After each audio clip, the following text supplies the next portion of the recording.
Hola, somos un equipo conformado por estudiantes de la Universidad César Vallejo.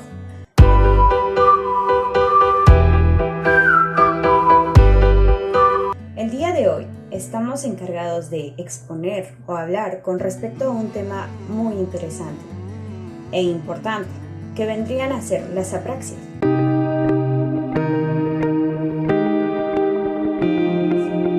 Esta vendría a ser como una dificultad para ejecutar movimientos intencionales deliberados independientemente del contexto externo y cognitivo, por orden de otra persona y o por voluntad propia, en ausencia de defectos motores o de estados confuncionales que justifiquen por sí solas el déficit. Ahora nos enfocaremos un poco con respecto a la apraxia ideomotora.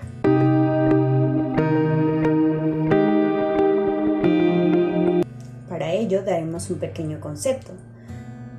Esta apraxia implica un déficit para realizar movimientos intencionales que requieren de una secuencia motora y que pueden ser intransitivos no simbólicos o intransitivos simbólicos, como por ejemplo el silbar o decir adiós con la mano.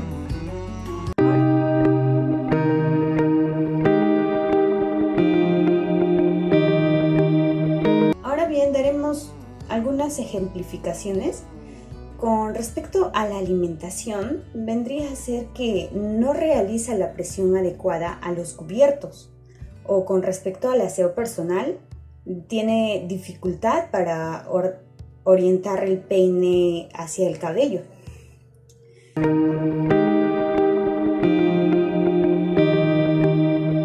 Ahora bien, mencionaremos algunas características con respecto a las apraxias ideomotoras, pues vendría a ser que afecta la realización de actos simples. También se presenta dificultad para aprender actos motores nuevos. Reconoce el objeto, su utilidad y manipulación. Y también presenta errores mayormente por distorsiones espaciales.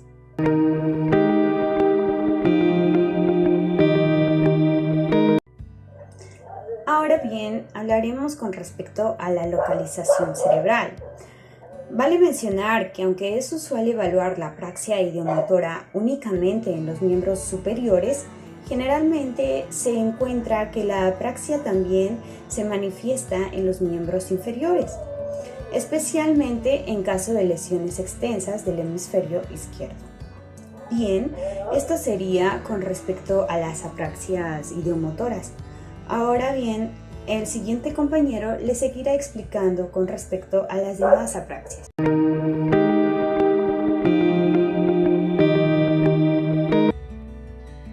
Apraxia constructiva. La apraxia constructiva es un trastorno en el que se da dificultades o a la pérdida por completo de las capacidades para realizar los movimientos secuenciales necesarios para armar un objeto o dibujar. ¿Qué quiere decir esto? Que los pacientes diagnosticados de este tipo de apraxias tienen dificultades para realizar acciones cotidianas, como lo son montar un mueble o dibujar un simple dibujo en una hoja.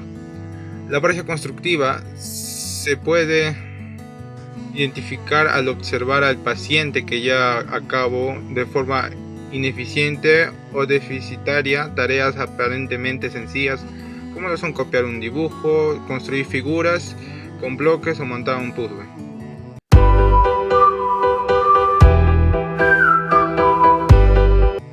Las causas, en lo general, es el resultado de una lesión cerebral, habitualmente en el hemisferio derecho y concretamente en los lóbulos parietal y occipital. Esta lesión puede ser el resultado de un accidente cerebrovascular y traumatismo cráneoencefálico, derrame o isquemia cerebral.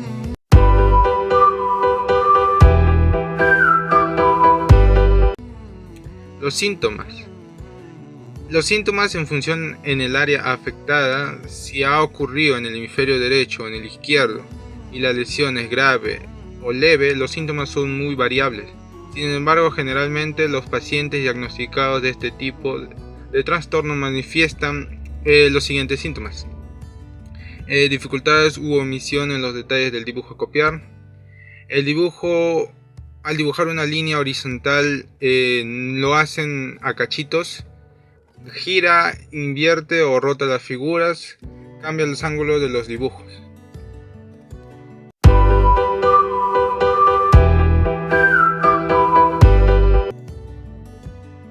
¿Y qué tipo de tratamiento se puede dar?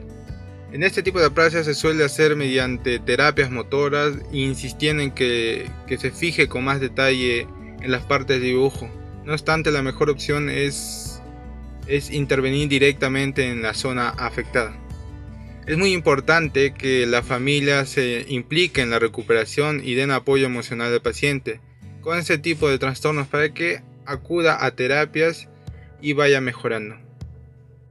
Hasta este punto del video comprendemos que existen distintas causas que pueden provocar una lesión cerebral. Asimismo, una lesión en el sistema nervioso puede presentar distintos síntomas, pero esto va a depender en función de la zona afectada y el daño que se haya presentado.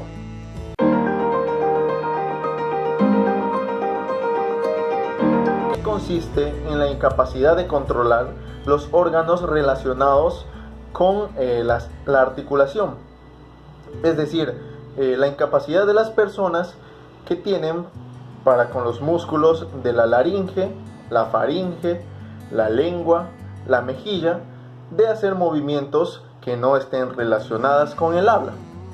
O también se puede entender como un trastorno en los músculos orales que no tienen relación con el habla.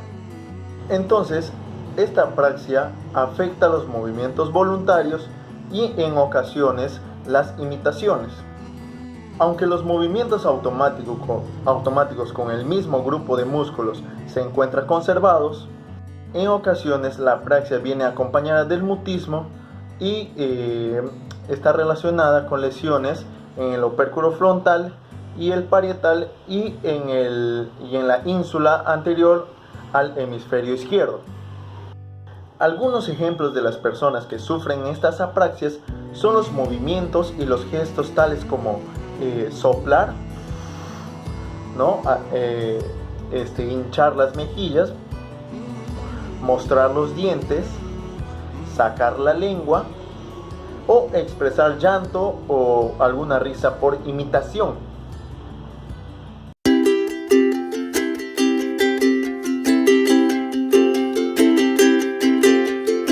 La apraxia ideacional es una infección neurológica que incapacita a la persona a pensar y realizar determinadas secuencias de movimientos con objetos y herramientas de uso cotidiano.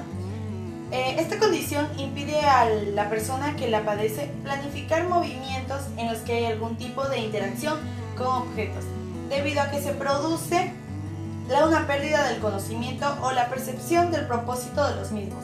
Las características de este trastorno incluyen una alteración en el concepto de organización secuencial de las acciones voluntarias.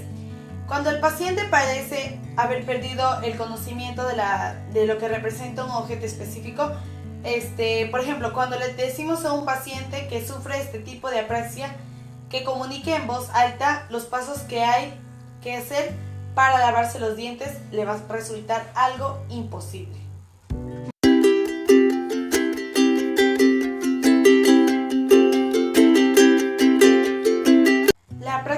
oculomotora.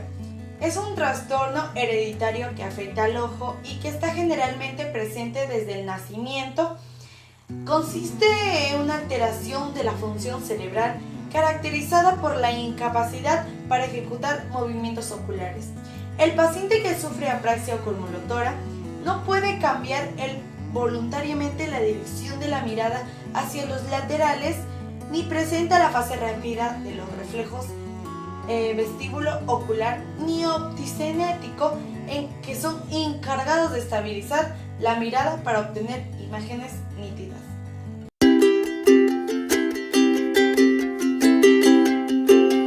La apraxia bucolingual es un trastorno que afecta a todo el sistema del rostro, como son las mejillas, los labios, la lengua, los dientes y posteriormente también los ojos. En general, esta apraxia afecta a todo el sistema que conlleva a la función del habla.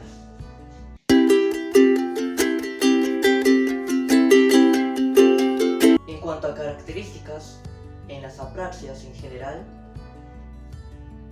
tienen las dificultades de no poder ejecutar los movimientos motores que requiere el cuerpo en diversas actividades de la vida cotidiana. Pero en específico o en especial en esta apraxia, la apraxia bucolingual, tiene la dificultad de no poder generar movimientos en todo el sistema del habla.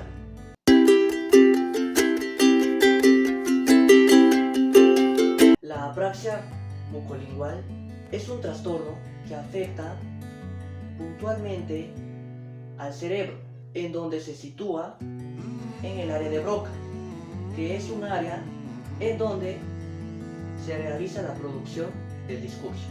Pero sin olvidar o sin dejar pasar también de que esta apraxia o este trastorno también afecta a lo que es los movimientos ya mencionados del sistema del habla.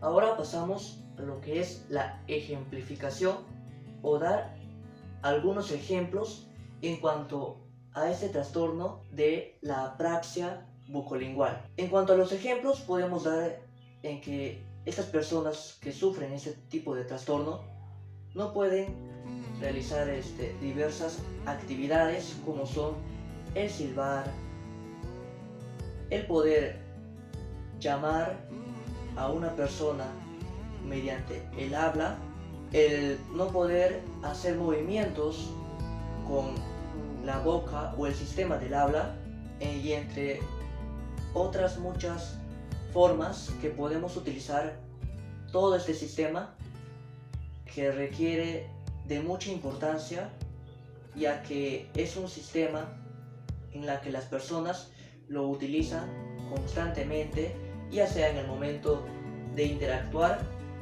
o expresar sus sentimientos, emociones, etc.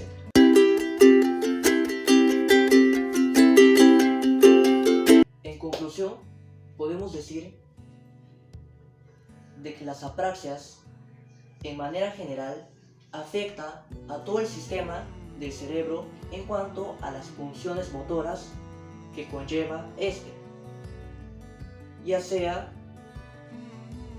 al momento de ejecutar las palabras en un discurso, al momento de ejecutar movimientos con las manos, los brazos, las extremidades, los ojos y todo lo que conlleva a los movimientos que nosotros hacemos en nuestra vida diaria para poder realizar diferentes actividades, diferentes eventos y diferentes momentos de nuestra vida que pueden ser importantes, especiales, momentos inolvidables, que de manera de conclusión también podemos decir de que ya teniendo toda esta información podemos observar o visualizar en diferentes personas si sufren o tienen el trastorno de algunas de estas diferentes apraxias y ser detectadas a tiempo para así no poder tener ninguna dificultad o poder entender a aquellas personas que sufren de estos tipos de trastornos, que son las apraxias en su totalidad.